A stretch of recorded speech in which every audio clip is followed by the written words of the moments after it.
my name is Irene Ip Kang, and I'm a teacher-librarian at Finch Public School, which is a kindergarten to grade 5 school in Toronto, Ontario.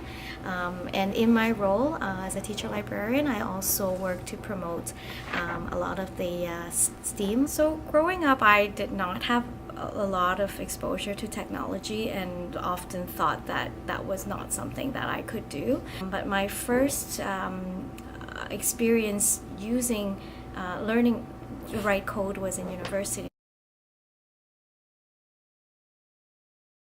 They got to try out the actual code with an interactive robot, which was great for them.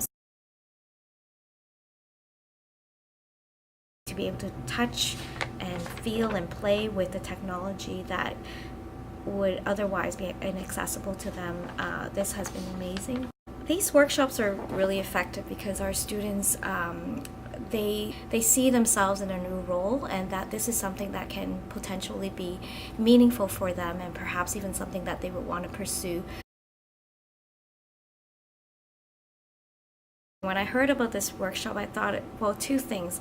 Number one, I was blown away that it's a youth enterprise started by students, and I thought that that connection piece would be great for our students in grade 5 and in grade 3 and 4 to see that anything is possible. And of course, I was also excited to hear materials and robots would be provided for, because we don't have that technology at our school, and also just to give the students that experience to try something new. I think for a lot of our young students today, we are growing up in a world where we see ourselves as the users of technology or the consumers of it, and over time, we stop thinking about, well, perhaps we can be creators of technology.